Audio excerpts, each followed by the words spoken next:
Շնորհակալություն։ Շնորհակալություն։ Ընտրում եմ նստեք։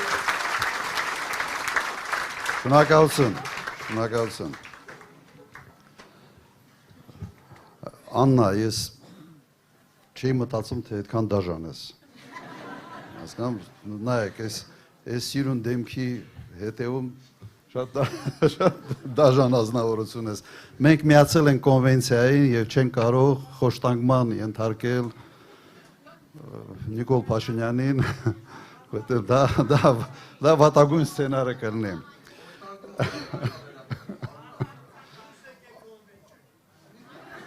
Հասկացա, չէ, հիմա դա էլ է վերաբերում, դա էլ ուրիշ կարգի խոշտանգումա, ուրիշ կարգի հոդվածը։ Սիրելի ժողովուրդ, միջ այս հանդիպում մտածում էի, միգուցե սխալ ոչ ենք բռնել, մենք փորձում ենք ինչ-որ բովանդակություն բացել, ինչ-որ բան բացատրել, մտածեցի միգուցե ավելի ճիշտ է իստերիկանների մեջ մտնել, գորգորալ, հայհոյել, չգիտեմ, դուք արդեն պետք է խորհուրդ տաք, թե մեր ճիշտ, այսպես դիրքավորումը ինչպիսին է պետք է լինի։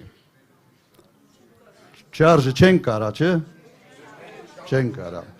Լավ, ուրեմն փորձեմ այդ դեպքում մի քիչ նաև բովանդակային հարցերից այսօր խոսալ։ Վերջերս մտածում եմ հետևյալի մասին, որ մենք որպես ժողովուրդ իսկապես ընդունակ ենք, թե ոչ մեր կոլեկտիվ հիշողությանը տեր կաղնել եւ մեր այդ կոլեկտիվ հիշողությունից դասեր քաղել։ Ինձ թվում է, թե պետք է կարողանանք, որովհետև ամեն մի անձ, ամեն մի մարդ առաջի հերթին սովորում է իր փորձից եւ կյանք այնպիսին է, որ sense աննկատ բաները անցնում են, մոռանում ես, բայց այն ամենը, ինչ փոխեց քո կյանքի ինչ որ ճանապարհը, մեծ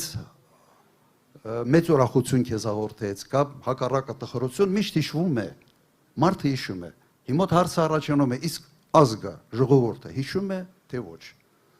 Մենք հիշում ենք արդյոք, թե ինչ կատարվեց ընդամենը մի քանի տարի առաջ, 21 թվականի, 20 թվականի պատերազմից հետո։ Արդյոք մենք հիշում ենք, որ կորցրել ենք Արցախը, որ տվել ենք 5000-ից ավել զոհ, 12000 վիրավոր։ Հիշում ենք, թե չենք հիշում։ Ինձ թվում է, թե հիշում ենք։ Հիշում ենք, չէ՞։ Օրինակ ես վստահ եմ, որ 21 թվականի հունիսին հաստատ հիշում ենք, որովհետև ընդամենը 6 ամիս էր անցել, 6-7 ամիս այդ ամենից հետո։ Բայց այնուամենայնիվ հիշելով մարդիկ գնացին եւ քվեարկեցին Նիկոլ Փաշինյանի համար։ Եվ ոգևորեցին իրեն, ոգևորեցին Արցախը հանձնելու համար, ոգևորեցին հաջորդ քայլերի համար։ Հիմա սա կոլեկտիվ հիշողության դրսևորում է, թե ինչ է։ Ես անկեղծ ասեմ, մինչ այսօր ես դրա բացատրությունը չունեմ։ Ըստ էության ընտրողը հնարավորություն է տվել Փաշինյանին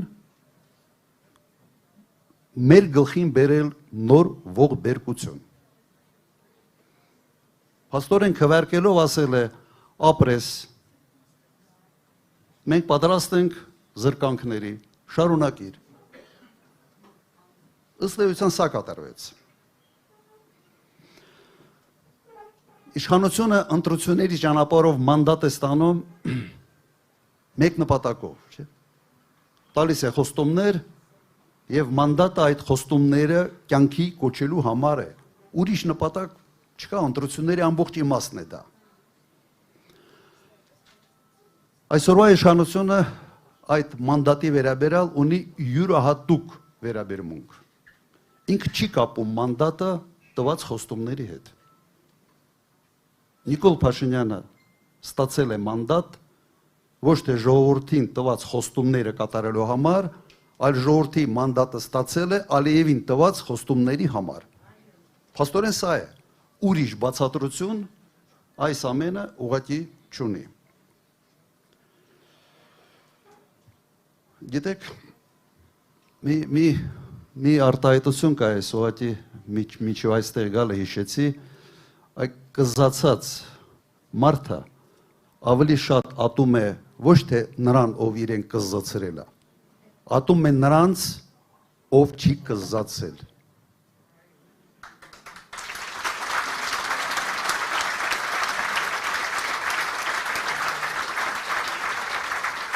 Եվ դրա համար այդ մարդը ատում մինչև այսօր բոլոր պայքարող կերպարներին։ Բոլորին։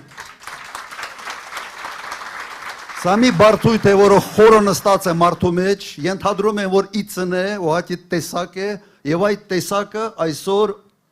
առաջնորդում է Հայաստանի Հանրապետությունը։ Խայտարակություն է։ Հիմա ինչ անել այս ամեն ինչի հետ։ Երևի գիտեք։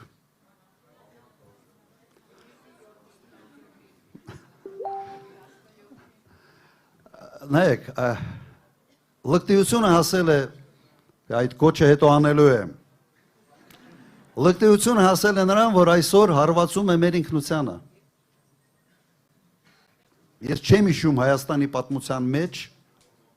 որ որևէ մեկը համարձակվի խոսել ինքնության դեմ, խոսել եկեղեցու դեմ, ըստ էության ինչ է ինքնությունը։ Սա ինչ որ բաներ է, որոնց շնորհիվ սենց համակցված այդ ամենը մեզ հայ է դարձնում, որ մենք ասում ենք մենք հայ ենք, որովհետև պատկանում ենք հայ առաքելական եկեղեցու, որովհետև ծնվել ենք այստեղ, ապրում ենք այստեղ, Արարատն ենք տեսնում եւ այլ եւ այլ։ Հիմա սա է ինքնությունը։ Հիմա այ համբալ, ինչ ունես դրա հետ։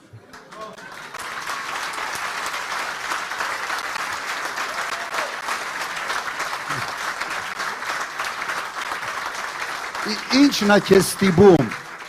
ամենայն լրջությամբ, ինչն է քեզ ստիպում, ուղղակի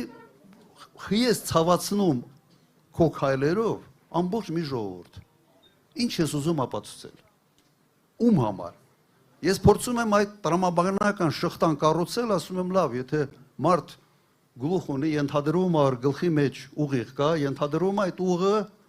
ինչ որ բիոքիմիայի, ինչ որ շնորհիվ աշխատում, ինչ որ մտածում է բան անում։ Իմ տպավորությունը, որ այստեղ ինչ որ պուլտ կա որևէ միտեղ եւ չիպ կա այդ գլխում եւ այդ պուլտը ասենց կառավարվում է այդ գլուխը ինչ որ մի չիպով որևէ տեղից։ Հաստատ Հայաստանից չի։ Հիմա ռոբոտներ են, չէ՞ սարքում մարդու նման։ Հիմա այս մարդը իմ տպավորությունը ոնց որ Ալիևի տուզիկը դառած է։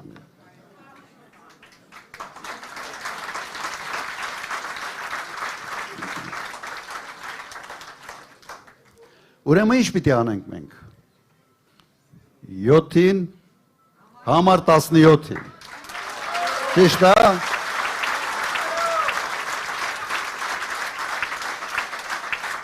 Կամ այդ գլուխը պիտի պուլտից անջատենք։ Կամ չէ, ուզում եի ասել մարմնից մի ուրիշ բան անջատել, բայց լավ չեմ ասելու, վաղ ասելու են կոչեր անում։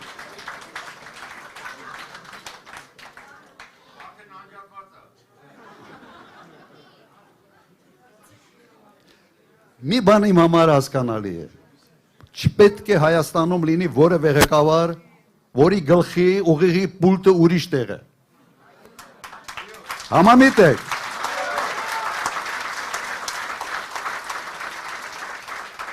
Փորձեմ անդրադառնամ եւս երկու հարցերի, մեկը շատ են խոսում sense Եվրոմիության անդամակցության մասին, առիթից օգտվելով վերջերս դրա մասին քիչ են խոսում, փորձեմ ուղղակի մեր տեսակետը նաեւ դաշինքի տեսակետը հայտնել եւ հետո մի քիչ խոսամ Երևանի հարցերի մասին։ Ես չգիտեմ, որևէ մեկը հավատում է, որ Եվրոմիությունը գալով է Հարավային Կովկաս։ Սեմ շատ լավ կլինի որ գար։ Իրականում շատ լավ կլինի որ գար, բայց չի գալու։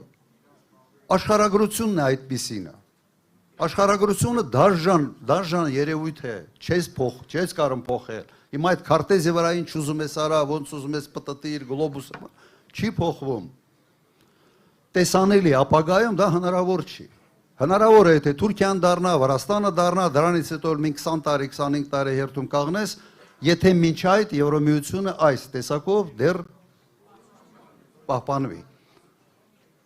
Սա է իրականությունը։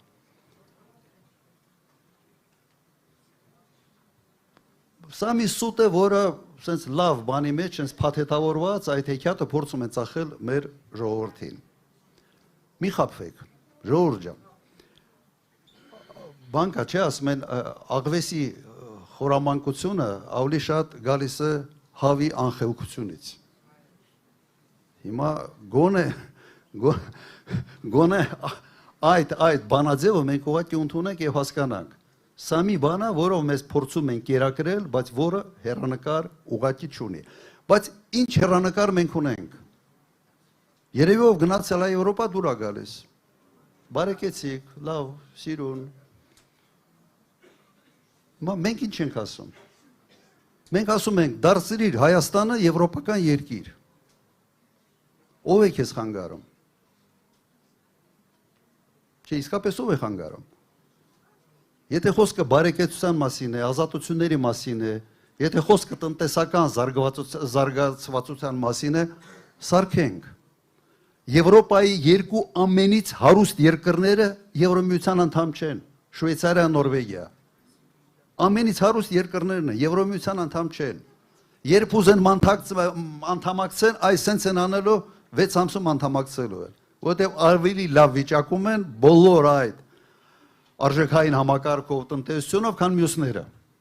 Շատ ավելի բարձր են, քան Էստոնիա, Լատվիա, քան Բուլղարիա, Ռումինիա եւ այլ, նույնիսկ Գերմանիայից ավելի առաջ են։ Հիմա մենք ասում ենք Եվրոպան բերենք այստեղ։ Բարեփոխենք մեր երկիրը։